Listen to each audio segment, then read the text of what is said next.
Mutual fund से अगर आप मंथली इनकम पाना चाहते हैं तो SWP आपके लिए बेस्ट साबित हो सकता है। SWP के लिए बेस्ट म्यूचुअल फंड ढूंढने का हमारा सफर जारी है, जिसमें लास्ट दो वीडियो में हमने best index fund, best hybrid funds और बेस्ट लार्ज कैप फंड्स को ढूंढा। और आज के इस वीडियो के अंदर हम लोग मिड कैप कैटेगरी को खोजने वाले हैं, यानी कि मिड कैप कैटेगरी में कौन से ऐसे टॉप 3 म्यूचुअल फंड है जिसमें आप SWP या चाहे लॉन्ग टर्म इन्वेस्टमेंट कर सकते हैं। नमस्कार दोस्तों, मेरा नाम है गिरिधर। चलिए वीडियो शुरू करते हैं। हम लोग आज का ये पूरा वीडियो एक्सेल के अंदर करने वाले हैं, तो हो सकता है कि आपको अक्सर छोटे दिखाई दे या आपको क्लियर ना दिखाई दे, तो उसके लिए आप अपना वीडियो का क्वालिटी को पूरा हाई रेजोल्यूशन पे कर दे ताकि आपको सारी चीज क्लियर दिखाई दे। और दूसरी चीज, जैसे हम लोग म्यूचुअल फंड को पिक कर रहे हैं, किस प्रोसेस से पिक कर रहे हैं, वो प्रोसेस जानना आपको बहुत जरूरी है। बाकी बहुत सिंपल है कि आप वीडियो के लास्ट में चले जाएंगे तो आपको पता चल ही जाने वाला है, लेकिन मैंने वो कैसे पिक किया और मैं ये आपको बताने की कोशिश करता हूं कि आप भी अपने लिए कैसे म्यूचुअल फंड को पिक कर सकते हैं।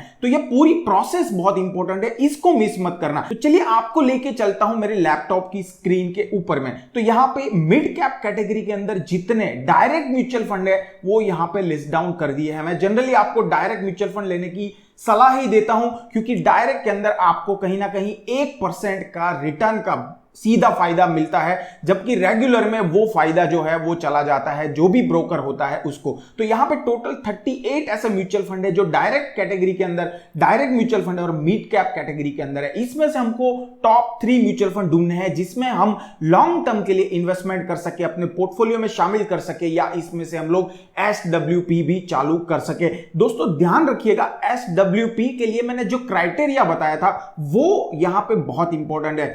अगर आपका रिस्क टेकिंग फैक्टर यानी कि रिस्क लेने की कैपेसिटी ज्यादा है और आप लॉन्ग टर्म के लिए SWP चालू करना चाहते हैं, यानी कि 10 साल से ऊपर के लिए अगर आप SWP चालू करना चाहते हैं अपने फंड से या अपने जो कॉर्पस है उससे, तभी आप मिड कैप कैटेगरी को सिलेक्ट कर सकते हैं। चलिए यहां पे जो हम फिल्टर लगाने वाले हैं कि हमको यहां पे 3 म्यूचुअल फंड ढूंढने हैं, तो सबसे पहला फिल्टर जो हम लोग लगाते हैं कि हम लोग पिछले 3 साल में जो नए म्यूचुअल फंड चालू हुए हैं उसको सिंपली हटा देते हैं, क्योंकि वो उसके पास एक्सपीरियंस होता नहीं ऐसे म्यूचुअल फंड के पास, और कुछ पास्ट की हिस्ट्री भी नहीं होती है, तो हमने यहां पे उसको हटा दिया। अब जो दूसरा चीज है वो होता है नेट एसेट वैल्यू। हम लोग यहां पे ऐसे म्यूचुअल फंड ही पिक करेंगे जिसकी नेट एसेट वैल्यू 1000 करोड़ से ऊपर है। तो चलिए फटाफट से मैं यहां पे जो ऐसे म्यूचुअल फंड है जिसकी 1000 करोड़ से नीचे हैं उसको मैं हटा देता हूं। तो ये दोनों फिल्टर लगाने के बाद हमारे पास बच चुके हैं अराउंड 22 म्यूचुअल फंड। तो आप देख सकते हैं यहां पे 16 म्यूचुअल फंड तो ऐसे ही निकल जाते हैं।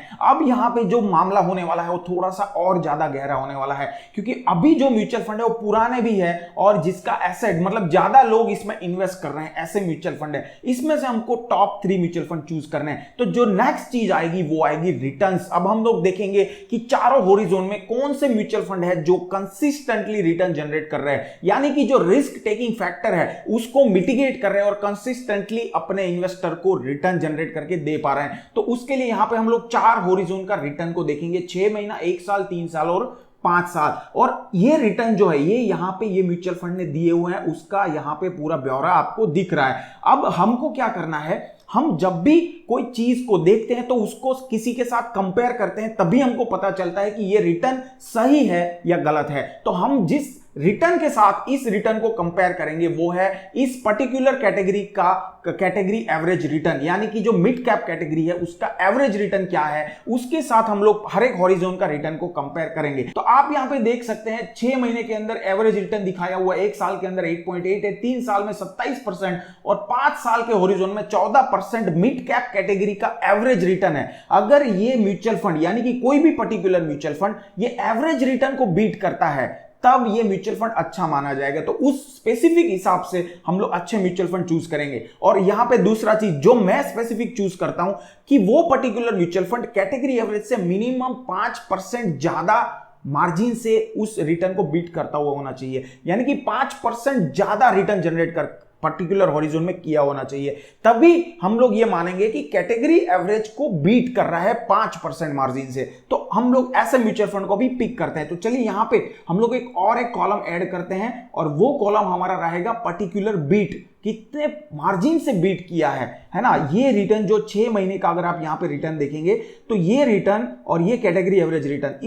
इसको कितना मार्जिन से बीट किया, तो यहां पे -364, यानी कि ये इसने 300% कम रिटर्न जनरेट करके दिया है। सिमिलरली अगर आप थोड़ा सा नीचे आएंगे यहाँ पे 2.36, तो आप यहाँ पे देखेंगे 85% ज्यादा मार्जिन से बीट किया है इसको। तो ऐसे म्यूचुअल फंड हमको पिक कर रहे हैं जो 5% मिनिमम अपने कैटेगरी एवरेज को बीट कर रहे हैं। तो यहां पे फटाफट से देख लेते हैं। लेकिन एक चीज ध्यान रखिए, जो स्मॉल टर्म होता है यानी कि जो 3 महीना, 6 महीना या 1 साल के जो गाले होते हैं, उसमें हो सकता है कि बहुत रिटर्न फ्लक्चुएट हुआ हो, तो उसमें क्लियर पिक्चर नहीं मिलता है। लेकिन लॉन्ग टर्म में हमको ज्यादातर देखना चाहिए, 3 साल और 5 साल में हमको ज्यादा देखना चाहिए। इसलिए जब भी मैं म्यूचुअल फंड पिक करता हूं तब लॉन्ग टर्म वाले 2 हॉरिजॉन ज्यादा देखता हूं, 3 साल और 5 साल। इससे हमको यह आइडिया आता है कि हाँ, एटलीस्ट लॉन्ग टर्म में ये सस्टेनेबल रिटर्न जनरेट करके दे पा रहा है। चलिए अब नेक्स्ट चीज ये करना है कि हम यहाँ पे क्या करेंगे, जो 5 साल के हॉरिजॉन है इसके अंदर से हम लोग ऐसे म्यूचुअल फंड को पिक करेंगे जिसने 5% मिनिमम बीट किया हुआ है।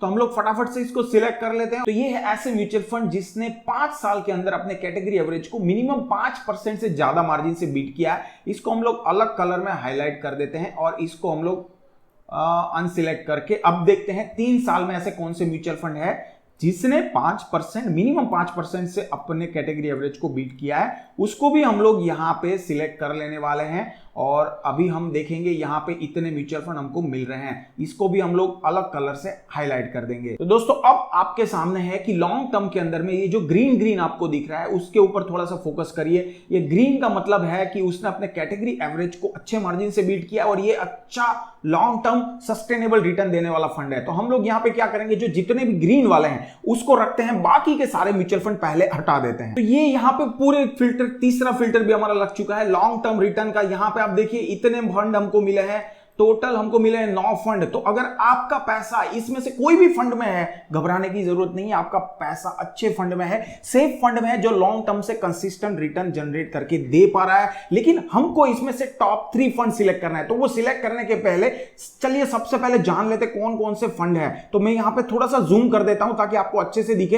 एक्सिस मिड कैप यहां पे है और ये है Edelweiss mid cap fund, Invesco India mid cap, Kotak emerging, Motilal Oswal, Nippon India, PGIM India, Quant mid cap fund and SBI Magnum. अगर इस किसी में फंड में आपका पैसा है तो वो सेफ है, क्योंकि अच्छा रिटर्न, कंसिस्टेंट रिटर्न जनरेट करके दे पा रहा है, अच्छा नेट एसेट वैल्यू है और इसके साथ में एक लंबा एक्सपीरियंस है इस फंड के साथ में। तो आप इसके साथ बने रह सकते हैं, चेंज करने का कोई जरूरत नहीं है। लेकिन हाँ, 1 साल कंटिन्यू वेट करिए। अगर वो कैटेगरी एवरेज को बीट नहीं कर पाता है तब आपको चेंज कर लेना चाहिए। चलिए अब जो नेक्स्ट चीज है वो है टॉप 3 फंड सिलेक्ट करना। अब इसमें से हमको टॉप 3 फंड सिलेक्ट करने हैं। तो जो थोड़ा सा मामला थोड़ा सा यहाँ पे टफ होने वाला है, क्योंकि ये सारे ही अच्छे फंड हैं और अच्छे फंड में से और अच्छे फंड ढूंढना मतलब बहुत ही मुश्किल होता है। तो यहाँ पे अभी हम लोग जो नेक्स्ट चीज लेने वाले हैं वो है हमारे जो रेशियोज होते हैं उसको चेक करेंगे, क्योंकि रेशियोज से एक आइडिया लगता है कि इसमें कंसिस्टेंसी कितनी है, रिस्क जो ले रहा है उसके ऊपर में वो कितना ज्यादा रिटर्न जनरेट करके दे रहा है। तो वो जो चीज है वो रिस्क से पता चलती है। तो यहां पे जनरली हम लोग जो है अल्फा देखते हैं और स्टैंडर्ड डेविएशन देखते हैं, ये ज्यादातर देखा जाता है और इससे एक आइडिया लग जाता है, क्योंकि अल्फा जिसका ज्यादा है वो ज्यादा रिटर्न जनरेट करके देगा और वो कंसिस्टेंटली ज्यादा रिटर्न जनरेट करके देगा। ऐसे ही स्टैंडर्ड डेविएशन भी यहां पे एक अच्छा रोल प्ले करता है। तो यहां पे अगर आप देखेंगे अल्फा 12% यहां पे है ये फंड का, और यहां पे आप अगर देखेंगे स्टैंडर्ड डेविएशन भी काफी अच्छा है। तो ये है हमारा नंबर 1 फंड। अभी मैं फंड नहीं देख रहा हूं, अभी आप फंड देख सकते हैं यहां पे, उसको भी हम लोग एक बार चेक करेंगे।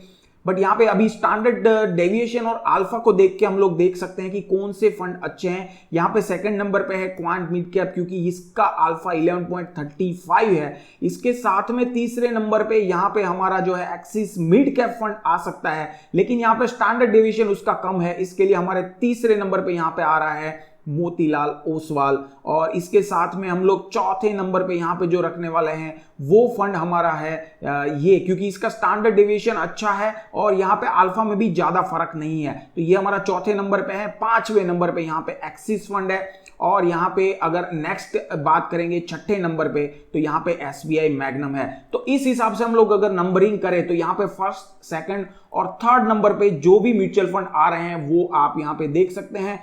फर्स्ट नंबर पे है PGIM India mid cap fund, second number पे है क्वांट मिड कैप फंड और तीसरे नंबर पे है मोतीलाल ओसवाल, चौथे नंबर पे है एडलविस मिड कैप फंड और पांचवें नंबर पे है एक्सिस, छठवें नंबर पे है एसबीआई मैग्नम। तो ये था हमारा पूरा रिव्यू जिसमें हमने तलाशे हैं top 5 mutual fund, top 5 mid cap fund. ये ऐसे मिड कैप फंड है जिसने कंसिस्टेंटली अच्छा रिटर्न जनरेट करके दिया है और आगे भी कर सकते हैं, इतना पोटेंशियल है। तो इसको आप कंसीडर कर सकते हैं अपने पोर्टफोलियो में लॉन्ग टर्म इन्वेस्टमेंट के लिए, या अगर लॉन्ग टर्म एसडब्ल्यूपी करना चाहते हैं तब भी। बट ये एक मिड कैप फंड है, मिड कैप कैटेगरी है, मिड कैप स्टॉक के अंदर पैसा लगता है तो यहां पे रिस्क काफी ज्यादा रहता है। तो अगर आप एसडब्ल्यूपी कराना चाहते हैं तो आपको मिनिमम से मिनिमम परसेंटेज यहां पे रखने चाहिए, यानी कि जो एसडब्ल्यूपी का अमाउंट है वो जितना हो सके कम रखना चाहिए। या आप उसमें जो दूसरी तरीके की एसडब्ल्यूपी जो मैंने हर बार बताता हूं वो है कि आप पूरा साल वेट करिए, पूरा साल का जितना रिटर्न आप कमाते हैं उसका आधा रिटर्न आप निकाल लीजिए। ऐसे भी आप एसडब्ल्यूपी कर सकते हैं। अगर आपको मंथली इनकम नहीं चाहिए, अगर आप सालाना इनकम लेना चाहते हैं एसडब्ल्यूपी से, तो आप इस हिसाब से ये फंड के अंदर चूज कर सकते हैं ये फंड को।